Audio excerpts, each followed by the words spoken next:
A story is, they say, the shortest distance between reality and truth. And so a story of a traveling monk. Once a traveling monk arrived in a village and settled under a tree for the night. And suddenly a man came running to him and pleaded him, "Please give me the precious stone that you have." The monk was taken aback and he was amused and asked him, "What are you talking about, my good fellow?" "Last night," the man explained, "a person appeared into my dream and told me to go to this tree and you will find a holy monk there. And if you want to be rich overnight, ask him for the precious stone." Again, the monk was amused and surprised and said, "Young man,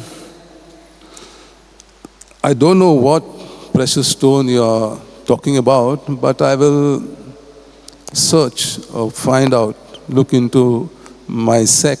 I have a few belongings in my sack." So he said, "If you are insisting, okay, I will look for it." And then he looked into his sack and he found a large stone. "Is this the stone you are talking about?" He says. "Yes," the man replied. "I found this stone in the forest," he said. Then the monk willingly handed it over to him. The man took the stone and ran back to his home, excited, and eventually he checked whether it is a precious stone. Then he found out it was a diamond, the largest he has ever seen in his life. He was contented that he will become rich, and so he went to sleep. But he could not sleep. Whole night he was restless. So in the morning, he got up and took the precious stone, went back to the holy monk and returned it.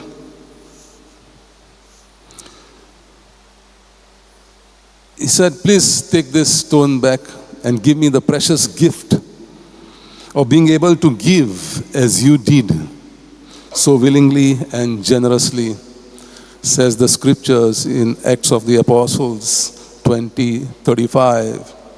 It is more blessed to give than to receive. And then in the Sermon on the Mount, Jesus frankly asserted, "Give and gifts will be given to you, good measure, pressed, shaken, running over, overflowing into your lap. For the measure you award to others is the measure that will be awarded to you." Indeed, it is in giving that we receive, and that is the secret of true and lasting happiness. In the gospel reading, you heard a classic story of the rich man Dives and the poor man Lazarus.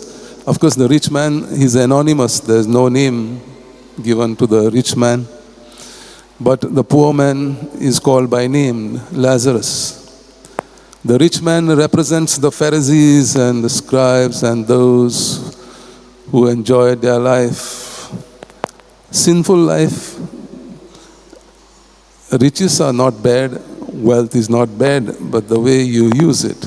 So sinful life, the effects were carousing, selfishness, pride,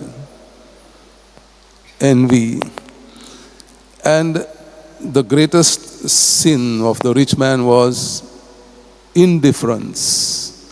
He did not see the poor man lying in front of his house, Lazarus, full of sores, waiting to eat the scraps fallen from his table. He did not want anything from the rich man, just the scraps which fall from his table. He could not get that. And street dogs, not pet dogs, street dogs licking his sores, and the pain and agony he went through. The judgment day, of course, you know, when the poor man died, he went to heaven sitting in the bosom of Abraham. And when the rich man died, he was in Hades, suffering and asking for Abraham to send someone to warn his 4 brothers. Abraham told them, they are not able to believe Moses and the prophets. How will they believe those who come from the dead? So, my dear brothers and sisters, it is more blessed to give than to receive, more blessed to reach out to the needy and the poor than to suffer in hell.